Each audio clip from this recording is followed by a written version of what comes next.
don't have the thought of I need this to do that. That is usually not the case. Janis Ozolins is a visual storyteller, content creator, and book illustrator who's reached millions of people by turning complex ideas into engaging visuals on social media. I still remember how I was listening to that 4-Hour Workweek book, and I said to myself, like, Janis, you've been such an idiot. Kids need now at the age of 16, 17 to decide what they will do for the rest of their life. And that's ridiculous. What really works to figure out what is our thing is the process of elimination. How did family come into the picture? My wife said, let's sit down, let's calculate our finances. If somebody else asks me, should I quit or just pull the plug, and then I will figure things out. I think context matters a lot here. We built a house, we had a loan, we have 2 kids. I will not quit job and then just hope that my creative work support us. I think some people go in the wrong direction by fully relying on discipline. When I found visuals, a lot of things clicked for me. It felt sustainable. I live in Latvia. We have smaller salaries. When Sean Perry reached out to me, he's from San Francisco, so I just went and Googled the designer prices in San Francisco, closed my eyes, sent the email. He sent back a little bit less, and I was like, yeah, sure, that's fine. It's like, oh my God, this is so much money. Don't think that another 9 to 5 will fix this thing for you if you work on your creative business on the side. And I changed 9 to 5 jobs by not changing industries, but just changing companies. And that was the big mistake because What is up, and welcome back to The Time I Left My 9 to 5, a podcast where we uncover what really went on behind the scenes of people who took the leap, left behind stability, and built something of their own. If you have ever poured months or even years into a side hustle with no results, Janis knows exactly how that feels. For 4 years, he tried everything: YouTube, blogging, podcasting, with zero measurable success. No audience, no income, just trial, error, lots of learning and persistence. But he never gave up. In this episode, we dive into how he stayed motivated when nothing seemed to be working, and how it wasn't just discipline that carried him through. We talked about the moment he realized he was living in a bubble, that one book that shattered his limiting beliefs, and why his first successful business model wasn't sustainable. We also got into the financial roller coaster of entrepreneurship, including how he and his wife made the decision for him to go full-time into his creative work right before having their second baby. And you don't want to miss the biggest mistake that Janis shared he made while building his side hustle. If you ever questioned whether you're cut out for entrepreneurship, or if you're stuck grinding with no results, then this episode is for you. Before we jump in, I would love if you could subscribe to the channel if you're watching this on YouTube, or rate the podcast if you're listening everywhere else. Your support truly means the world as I continue to grow this podcast and bring you more unfiltered, real conversations just like this one.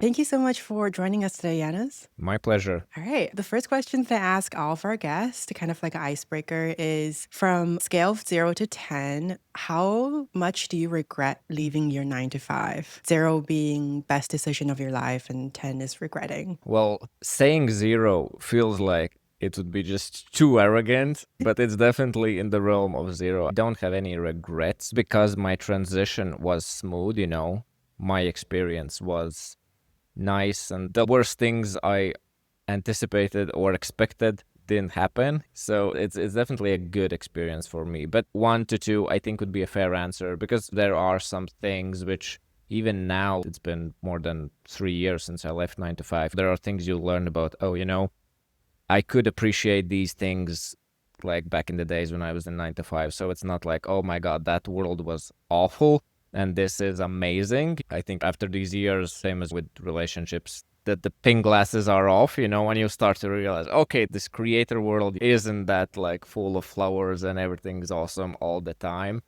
But it's been a good experience. It's such a learning curve, and it's awesome. Yeah, so 1 to 2 would be my answer. I love that. That's great to hear. And I definitely agree with what you were saying about content creation. I saw a survey of young people these days at school. Their answer of like what their occupation that they want to be when they grow up used to be like astronauts, teachers, and now these days are YouTubers. But I definitely think there's so much more work that's happening behind the scenes that people see when they're on the other side consuming the content. So I'm really excited to dive into your story and get a behind the scenes look of what it's really like as a content creator. Can you give us a quick overview of your background and the timeline of things, starting maybe from your education? I know it's been a while, and then to your corporate job and then eventually to quitting your job and into content creation? I didn't actually went to university because after I was like in secondary school, it was kind of mixed with interior design. So you did learn a little bit of interior design and just finished secondary school.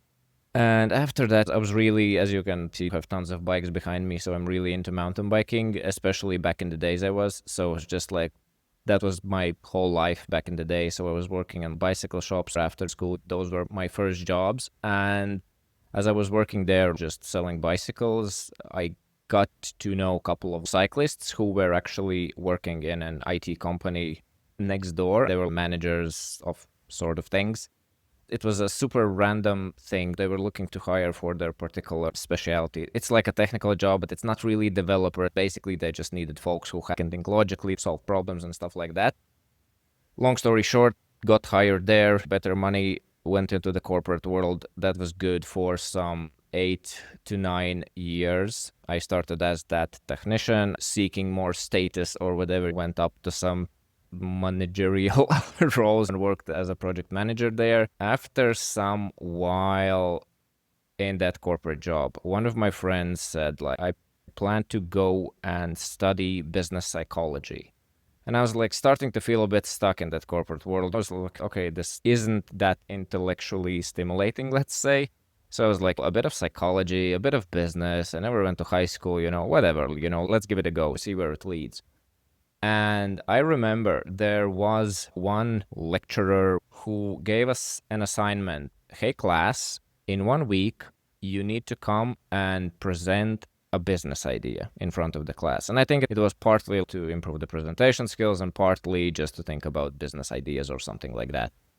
And I remember when I heard that particular assignment, and just for the context, all my life, I've been a bit this entrepreneurial. I wouldn't say entrepreneurial. At that point, I would say entrepreneur, where you talk, oh, I could be the next like Mark Zuckerberg and create the next Facebook or whatever, and I will be this big deal guy. But I remember when I heard that assignment, I said to myself, like, hey, Janis, in that 1 week, I got kind of excited. Okay, cool, I will create a presentation or whatever. And I got really excited. And I said to myself, hey, Janis, let's figure out a business idea that we can actually start now with the current resource you have, which is like no excess money or whatever, that you can combine with your current 9 to 5 job, figure out something that you can actually start now. So there is no excuses like, oh, I could build the next Facebook, but I don't have X, no bullshit excuses. And I took it very seriously, starting to research what I could do, what could be that thing that I could present the next week. I stumbled upon this online business, and that was just for the context. So all the like online business thing was a thing for a while, but it wasn't as mainstream as it is now. Like you said, oh, what do you want to be when you grow up? I want to be a YouTuber, that wasn't really a thing. I think like all this online business stuff was still pretty like niche. But yeah, I stumbled upon some blogs and I read, oh my God, there was these people who work from laptops and live in Bali. And it just felt, wow, it's so exciting. That was the initial big spark, which created this journey of personal development and learning about business and online business. And basically that little conversation, that little prompt led me on this path. And it was 4 years of no measurable results, meaning no audience, $0 made, I just learned like crazy. I started listening to like audiobooks because when I listened to the 4-Hour Workweek by Tim Ferriss, which I'm sure a lot of listeners know, that Tim Ferriss kind of the icon in this space. And as you probably might notice, at that like early 20s, I was a little bit of arrogant, feeling like I understand life, I'm pretty smart. And I still remember how I was listening to that 4-Hour Workweek book and I was around 2 hours in the book and I said to myself like, holy shit, Janis, like you've been such an idiot. Because what I realized is just I was living in a bubble and there's this insane world out there which I had no clue about. And there is this Tim Ferriss guy who lives his life completely differently, like doing these crazy things like, oh my God, this is so interesting, so exciting. Because previously I didn't read books at all because it was like school's mandatory literature. I just didn't care, so I didn't read. I just somehow cheated or whatever. I didn't really remember. But yeah, Tim Ferriss really got me hooked on this whole online business thing and just like this unconventional view of the world. It was 4 years of lots of experiments, lots of learning, no measurable results. Then after those 4 years, I kind of stumbled upon this explaining ideas visually, which is my thing, which I do online most of the time. That's how I built some audience, got some gigs, have course around it. And that's essentially where to this day, like most of my income comes and how I don't run any ads or anything like that. It's all organic content. And that's where it started. And more or less, yeah, we can dig into some specific questions there, but that's the big picture. Yeah, I would love to get into like your current business model, content creation. But I want to start the conversation actually with the time that you read the Tim Ferriss book. I've read that myself too, and it was such a feel good book that it just gets your blood pumping. But I know there's still a gap between reading that book and feeling good, feeling like you're invincible, to actually taking the action. So it sounds like something clicked when you kind of took that professor's class and you went from listening to music to listening to podcasts and listening to audiobooks. What would you think contributed to that change in your bias towards action? Well, I would say the first thing was the university, whatever prompt was just the prompt, was just the right question. I guess when you are an entrepreneur and you just talk big and don't do shit for a very long time, at some point, you might look at yourself, stop justifying your own bullshit and face the truth. This is just nonsense that you're talking. And I guess for most people, there's various things we do. It might be like lack of exercise or drinking or whatever, where you justify that bad behavior for a very long time. And at some point, you're like, this is bullshit. It's time to change. So I don't know, I got excited to figure out a business model that I will be able to start that next week. But it was just the right question at the right time, I guess. And of course, that led to finding, because I was like, when I found the 4 Hour Workweek book, I didn't read books. And I was like, I don't read books, but that book came coming up in a lot of these blogs. And I was like, damn, it sounds super interesting. And then I think I was listening on YouTube on some interview. There were guys talking about their favorite tools, and one of them mentioned audiobooks. I didn't know actually that audiobooks was a thing at that time. I was like, hey, there's a thing called audiobooks. Okay, let me check. Oh, maybe I can listen to that 4 Hour Workweek book, which came up a lot. And that's when I picked up the book. And as I said, I was like around 2 hours in the book, and I said like, holy shit to myself. I was like, oh my God, there's this crazy new world to explore, etc. And that just it broadened my perspective. What I thought was possible was something like small at that time. And when I heard that Tim Ferriss story, I just started to realize, oh my God, there is so much to it. I always had this belief where I was like, here am I, the regular, normal person. And then they are these entrepreneurs, but here's us and there's them. And there's just some mystical thing between us. And I felt I'm in this group, so I can't be in that group. I don't know. That was just a belief I carried. But listening to these podcasts, listening to these books, I always encourage people like read biographies of whatever, even like the crazy, Steve Jobs, whatever people. And when you hear, of course, like Steve Jobs is maybe an extreme character, you hear his story and it's still like insane things he did and stuff and how he was. But a lot of the stories, when you hear the full picture, you understand, okay, I can relate so much to this idol I have, like this pedestal, that, oh, he's so amazing. But when you hear his full story, it's like, oh my God, he's so similar to me. So yeah, just that new knowledge just broadened my perspective, and it made it more believable that I can pull it off as well. I love that. I think that goes to what we were talking about before I started recording as well. It's like the point of this podcast is hopefully it'll help more people to broaden their perspective and see there's the other side. That's like, we're also everyday people, but you took the leap and decided to bet on yourself. So from that very exciting kind of perspective shift to, I know you said you had 4 years of trying YouTube podcasts and you tried blogging that didn't take off before you kind of landed on this explaining idea visually niche that you're in right now.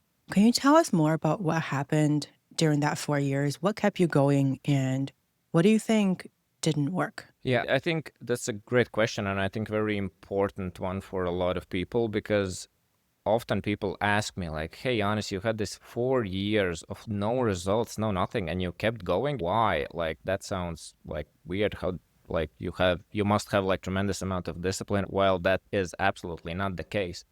I think the thing that I did very well was, I think I had a good goal, good North Star, which was, I want this laptop lifestyle. I want to be my own boss. I like this digital, some sort of digital business. I don't want employees. I want this laptop lifestyle, be my own boss. Like, that was the North Star. I didn't put myself in a box like, hey, I like make a living by doing blogging or whatever. I was very vague with in terms of how I will get to that ultimate goal, but I think the ultimate goal was pretty good. So I really allowed myself to experiment a lot, because it was just, as I said, I stopped listening to music. I didn't watch like Netflix like almost 4 years, you know. I was really addicted to this process and exploration. Like, every book I picked was like, hey, this sounds interesting, you know, let's dig in. And I just kept it fun. As well, with every experiment, I tried blogging. Just, oh my God, this feels like such an uphill battle. And there is a balance between, I think, where it's super fun, intrinsically motivating, and when you need to push yourself with some more discipline. But there's also, I think, some people go in the wrong direction by fully relying on discipline. I'll just force through it, and I will like write for 4 years and something will happen. And probably something will happen and you will improve as a writer, but maybe it's not your thing, you know. For me, I was very inspired by this YouTuber called Matt Diavella. He had these very nice cinematic videos, and I was like, I will be that guy, you know. I want to make these super fancy videos. And of course, I bought the gear and everything, not having a lot of money, but now I need that super fancy camera. So did all the stupid mistakes of buying like the most fancy gear without even knowing that I will go down that path. And I remember I made some 5 videos, and I was just like, it's a bit of fun. It is fun, but it's so exhausting. It feels like an uphill battle. I can't maintain a decent consistency. Plus, English is not my first language. And when I look how I speak in camera, I was just like, oh my God, I will vomit on the screen. This is just so cringe that I can't stand it. So when I found visuals, like, a lot of things clicked for me. It felt sustainable. I was able to produce one visual a day while being a father, having 9 to 5, and having other things going on in my life. It was sustainable because for visuals, I would say 80% of the work is just this research and brainstorming, where you have ideas, you make some quick sketches, you can go about your day, do other things, decent ideas, and then sit down in the evening in 30 minutes or 15 minutes, put up the full concept, and it's done. So that felt sustainable. It felt fun because most of it is like this brainstorming process. And of course, it's individual for every people. Some people might really enjoy video creation. Some people just love writing. So yeah, I guess it's like, keep it fun, keep it interesting, have a good North Star, but be flexible how you actually might get there. And kids need now, at the age of whatever, 16, 17, to decide what they will do for the rest of their life. And that's ridiculous. I think what really works to figure out what is our thing is the process of elimination, where we just try things and then we can, this is not for me. And there will be things where like, there is something to it. Let me double down on this. So Yeah. Try things without buying expensive gear first, then buy expensive gear. absolutely. Well, if you have the money, knock yourself out, but don't have the thought of, I need this to do that. That is usually not the case. Absolutely. You worked a couple of years as a IT project manager, and that's kind of where you left your job to pursue this full time. Did you leave your job? It was within this 4 years of like no results, or did you leave your job after, when you started discovering what you truly wanted that was sustainable? And how did family and financial come into the picture when it comes to planning that jump? Yeah, I'll be honest. I was, of course, dreaming to do this full time. But when I left the 9 to 5, I had no intention to leave my job. I was like, I should make at least the same amount of money from this side hustle. Then I could pull the plug and maybe leave. It was actually my wife who prompted me to leave the job, because when you are doing your creative things, I started to feel unease with the 9 to 5. And I think this is one mistake I did, because I was working on my side hustle in the mornings, in the evenings, during the lunch breaks, sometimes not hanging out with colleagues, but going alone to some cafe with my laptop to have 30 minutes to put something together. And I started to have this unease with 9 to 5, like I'm not feeling like I'm in the right place. And I changed 9 to 5 jobs by not changing industries, but just changing companies. I was like first in one big corporation, then in another big corporation, and then I moved into more like PE vibe IT company. And that was the big mistake because that was super stressful. It was just a lot of stress. They were like very demanding, and yeah, it was just a struggle. I'm sharing all of this just for people to give the context that if you have a side hustle that you're working on, maybe stay in that comfortable 9 to 5. Don't think that another 9 to 5 will fix this thing for you if you work on your creative business on the side and that is the ultimate thing you want. Because in my case, I just jumped into more demanding 9 to 5, which then took a little bit more away from my creative thing and just added unnecessary stress. And it was just all a mess a little bit. At that moment, I was like posting visuals for around 4 or 5 months, I think. And some momentum has started to kick in. For the first time, I saw like, oh my God, people are actually paying attention. They're liking my work, commenting, sharing with others. Wow, there is something here. And I even got a couple of people reached out to me in the early days in the DMs and just, hey, Janis, can you visualize this for me? You know, I'm working on a book or something like that. So some freelance gigs just popped into my DMs. And having 4 years of no results and then random people starting to appear in my DMs and appreciating this skill, these visuals, and appreciating that skill set and wanting to create something for them was just super huge. But still, I didn't consider leaving 9 to 5, but my wife said like, hey, let's sit down, let's calculate our finances. And we did sit down. It was around the time when like all the COVID thing happened. So the expenses were less as well because we weren't like traveling or going out, and my wife was pregnant with our second kid. So we calculated, okay, if I leave the job, there is some government support, we'll have the baby, we'll have some support there, blah, blah, blah. We calculated like, okay, even if I quit 9 to 5, we are good for like 2+ years, maintain our current lifestyle with our current expenses. Of course, burning through savings was not our intention. The worst case scenario, that is the case. Then I pulled the plug and it's been great. I did some freelance soon after that. Some 6-8 months later, launched my course, which was a big deal as well. And still to this day is my main income source. Pulling the plug was good because it pretty much went upwards from when I quit. But if somebody else asks me like, hey, Janis, should I quit or just pull the plug and leave and then I will figure things out? I think context matters a lot here. We built a house, we had a loan, we have 2 kids. I will not quit job and then just hope that my creative work, whatever, will support us. I think context matters. Of course, maybe if you're 18 years old and you can live in your parents' basements and you have no loans, no nothing, and no responsibilities, I think it's fine to go a bit crazy and just wing it. You don't have a lot of risks, so context matters. But I'm definitely more on the conservative side, have some buffer, build on the side, get some momentum, then pull the plug. One thing with creator income is it is like a complete roller coaster. One month you feel like, oh my God, I'm conquering the world. And the other month, like, holy shit, I earn less than I spend. This is bad. And that financial stress, it really sucks to put that financial stress on your abilities to produce creative work. Because I think the Yeah, best creative work happens when you're in a good, calm state, not in this, holy shit, I need to make money to make ends meet. definitely. Context matters and timing really is everything. Like when you're in your 20s, if you can stay with your parents still, and even if you don't or not making that stable income, it's okay. But like when you have kids, then there's so much more that you have to consider. And I think your story is going to be very relatable for a lot of people, listener out there as well. At which point in your creative pursuit that you started to feel more secure in your financials? I wouldn't say it has been like a point where I felt safe. I think actually initially it was very good because the buffer was really nice. I was like, when you have like 2-year runway, you don't really think about the next month. So all that felt safe. And even like when I got months after, I got like some good freelance gigs, and there in those freelance gigs I got paid way more than I earned in my like 9 to 5.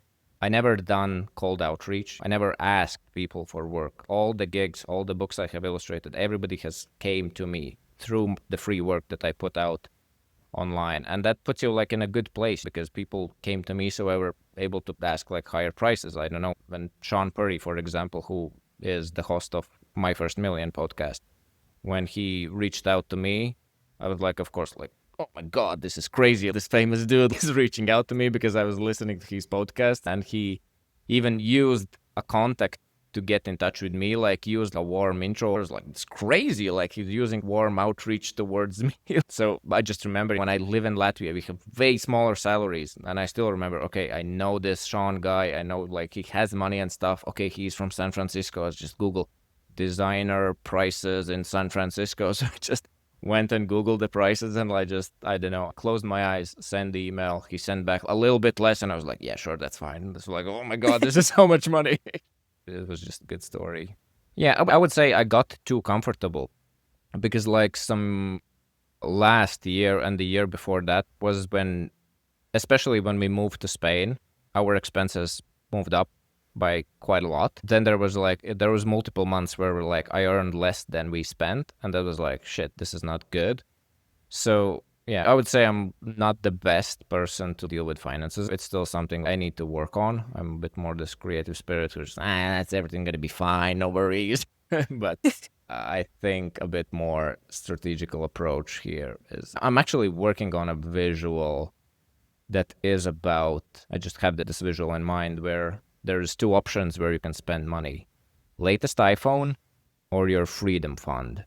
Meaning the idea that don't buy the latest iPhone or whatever, put that money in your freedom fund, because having that buffer that for X amount of months you are safe is the best feeling in the world. When you're truly free, when you have free calendar, when you can do what the hell you want with your time and your work, it's such a nice, cool place to be. Being financially responsible will get you there faster. Yeah, I love that advice. Let's switch gear a bit and talk about your art and your creation. For the listeners who are not familiar with your work, you turn complex ideas into simple visuals. They could just be lines, geometries, colors, but it's very interesting. It's very shareable and relatable for people. How do you stay relevant is like one of my biggest questions, because I know you've been doing this for a while and there's been ups and downs with the algorithm. And I know, for example, Instagram or even LinkedIn has been pushing out video content a lot more than photo content. And I noticed you have stayed with the photo content.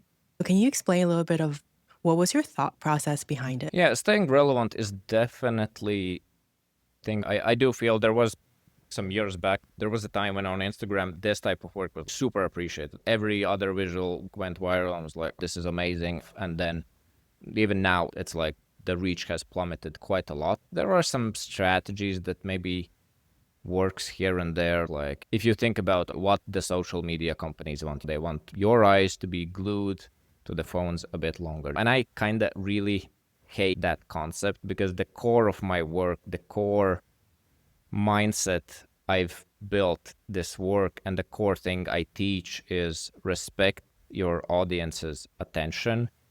Meaning, like, probably have noticed on LinkedIn, I post these short captions, these nice visuals. I like that I can give you an idea in your mind in few seconds. You understand this interesting concept through that work.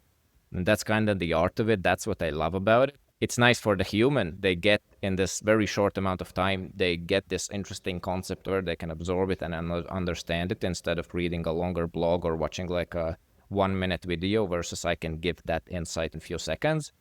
But of course, for the social media companies, it's like they just spend 2 seconds on your thing. It means it's shit.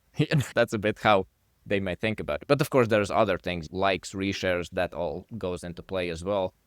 But I must say, I'm not too algorithm obsessed, because it comes and goes. And I'm like, okay, is this valuable? Do people appreciate this? Yes, that is, I think, still true. So I continue to do that. Of course, I'm a bit more conscious about, okay, maybe I can do a little bit more carousels, especially on LinkedIn. I feel maybe I can do carousels every other day instead of one visual per day, but I kind of do what I want, really. I'm definitely conscious about figuring out a way how to do video content. I don't like the idea of just taking my visuals and slapping a song to them and slowly introduce the elements to create a video out of it just for the video's sake, so I can participate in sharing reels and videos for other platforms, but I'm definitely thinking about how to create video content. I have some ideas, but we'll see. Need to come up with that craft, all that thing. Yeah. I like that because in a sense, you're staying true to yourself, right? Because the whole reason why you felt connected to the visuals is because this is something that is sustainable. And we know video is a lot of work. It's like a different kind of work where you don't have to touch editing or finding the right music and kind of doing other things. Yeah, I think it's a bit like chasing trends, and I don't think it's always the best thing. It depends like what your business is and etc. There's a lot going on, and I feel I'm in that place as well because most of the freelance gigs I get is about like, hey, can you illustrate books? Because this work really goes well with books where you can have a couple of visuals in every chapter that helps to explain ideas. But I would say my content, and especially as I usually share like creative, productivity, self-help type of things, it's very universal, and I think it has this Netflix vibe, and you can get a little bit too attached of like, hey, I must go viral, etc. And virality means money, and it's absolutely not the case. Don't think that, oh man, I will go super viral and that will bring like tons of sales. It's usually not the case. It's similar like if you just reshare other people's works or just share memes all the time, it's cool, it goes viral, it's fun, it's interesting, but it doesn't really necessarily translates into what you actually want to get, which probably is like customers and impact. Just don't think only about virality. I love that advice. And it's extra valid because you said like all of your freelancing work are inbound. So it definitely shows that you created a personal brand and it's out there for people to discover. It doesn't have to be reaching millions of people. It doesn't have to be super viral, but if it lands up in front of the right audience, then the work is going to come in by themselves. I know a lot of people who have way smaller followings than me, but they make like 10 times more than me. So I've seen that first case, so yeah. So if you were to give one piece of advice to people who are still working their 9 to 5, but are starting a side business and see where it goes, what's that piece of advice you would give them? I think there's two things that comes to mind. One thing is like I have this very much like one of my favorite quotes, which I personally use quite often, is from this personal development coach, Brendon Burchard. And he likes to say, believe in your abilities to figure things out. And what I love about this quote is like, it's not this fake-ish type of affirmation type of thing where you go to the mirror and say like, I'm rich, I'm rich, I'm rich, you know, but on your bank account, you have zeros there and you're like dead poor.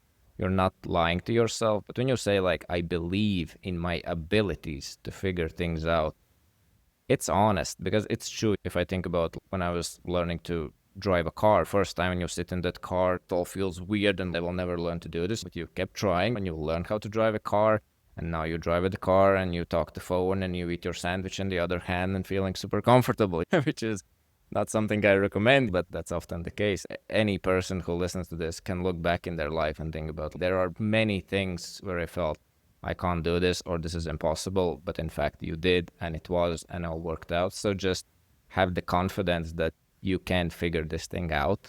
You certainly can, same with all those other things. So that would be one. And the other one that comes to mind, which I as well often remind myself, is what's the alternative?